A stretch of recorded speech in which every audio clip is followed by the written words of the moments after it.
everybody, and welcome into Blue Jays Today, where your boys always have something to say about the Toronto Blue Jays. Coming to you from the Sports Interaction Studio, I'm your host, Nicholas Playalog. And I'm your host, Adam Peddle, and we just witnessed the Blue Jays beat the Yankees in historic fashion in Game 2. Trey Yesavage was the man. We actually just finished watching that post-game video interview he had with Hazel May. It was phenomenal. Yeah. It pulled on the heartstrings, but there's also more to the story in this game as well. The offense coming to life, dominating Max Fried and getting to him. But also, too, something to know, the Yankees just didn't roll over and die. They fought back. So is there something to be concerned about there? Before we get into it, though, make sure to hit that like button and smash that subscribe button. Looking over at the final score, your Blue Jays won 13-7.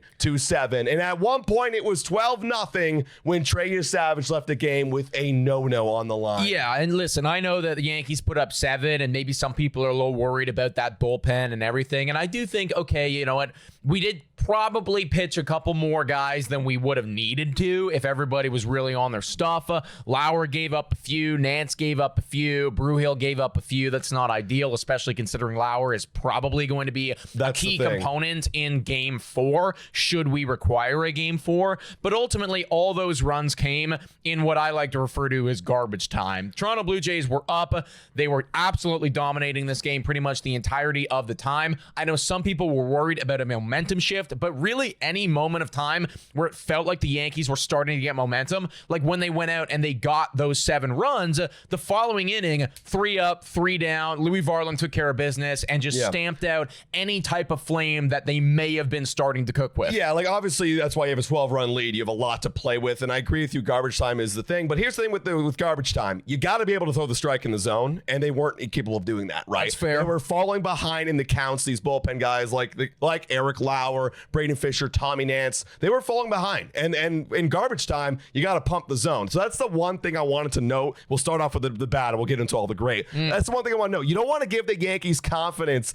in a 5-game series, because now you're going back to Bronx. Yeah, you're down 2-0. You're not feeling that great. But hey, we got to the bullpen. We're going to have a bullpen day in Game 4. If we can get to Bieber, we know we can get to that guy. That's a little bit of that confidence that I didn't want them to have. Granted, again, it didn't matter. We're up 2-0. So, yeah, I'm okay with that because we did get the win. Ultimately, I mean, that is like the one critique. But really, like, you got to be loving what you're seeing if you're a Toronto Blue Jays fan right now. 13 runs in this one. I made a wild claim in our pregame show just 24 hours ago before Game 1.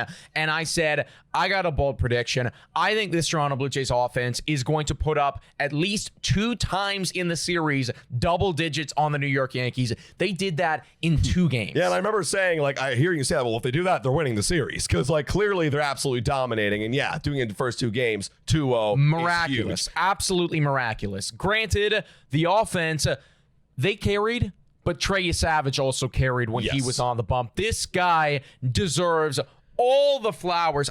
Future ace, man. Future ace. I said that if he does not perform today, don't get on him too much because this is a big-time moment. He laughed in my face. Yeah, he's like, what are you talking about? Of course, he's literally said he's built for this, and it showed right there. I mean, literally just a few days ago, you had Schlittler over there on the Yankees setting the record for a rookie starting in a posting game with 12 strikeouts. He got bloody close. He got 11 in that one, and if it weren't for us with the possibility of using him in a potential Game 4 or Game 5 later on, he probably could have kept going in that game because his pitch count was relatively low. Did not give up a single hit, everybody. Not a single hit, right? So the Yankees, they were actually getting no hit until he was brought out. And all that damage was done when he did leave the ball game. Yeah. And it was not a fluky thing, okay? Because sometimes, you end up, you see these like kind of no-name pitchers. This is weird to say, but kind of no-name pitchers ending up with like no hitters. And you're like, how the hell did that guy get a no-hit? And maybe it was just like the offense kind of fell asleep and, he had his best stuff. But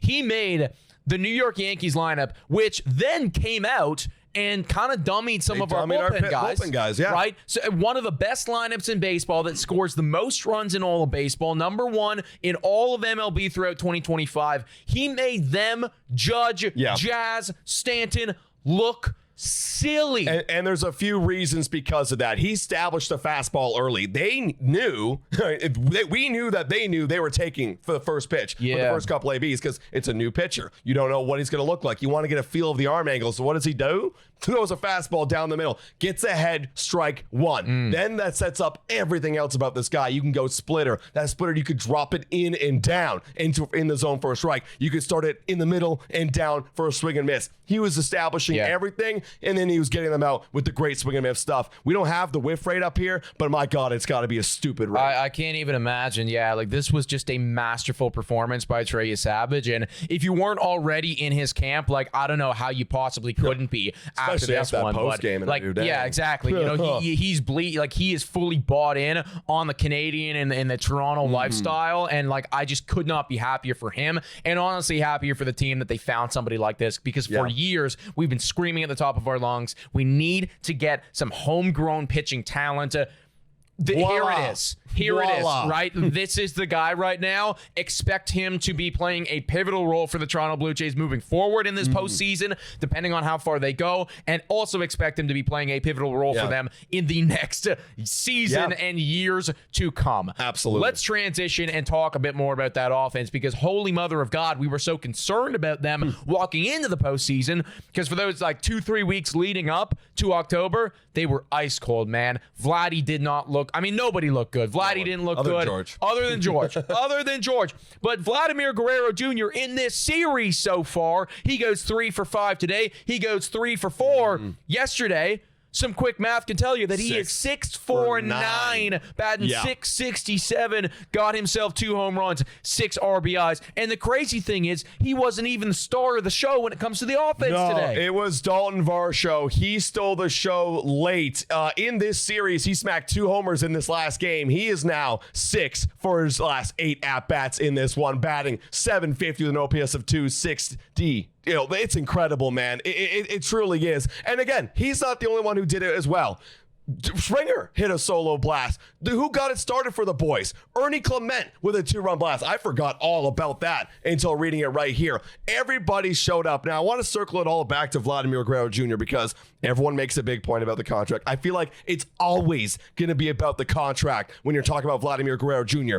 I don't care, and maybe I'm the only one thinking this. If you make playoffs and you're batting, let's say 250 during the regular season, you have a 700 OPS, but if you could show up in the postseason and do what Vladimir Guerrero Jr. is doing, carrying this team into a World Series, hopefully, that's what you're paying for. It's about World Series, not about regular season stats. It's about the gosh darn World Series. Yes, and granted, I do think you are getting yourself ahead of yourself just a little bit, because again, we're not even out of the ALDS. But still, I'm asking you to be the clutch guy, hitting a grand slam in a clutch moment. That's what I'm asking for. And he is in this series so far, proving that, you know, maybe some of those other times, or maybe he's a little different from what he used to be in those wild cards, because the narrative always was, well, the moment's a little bit too bright. That's just not the case for him right now, or frankly for anyone in this Blue Jays lineup. And honestly, he's made some great adjustments too. Like Joe Siddle broke it down, and he looks like he's looking like a 2021 form, the way his hands are coming through the zone.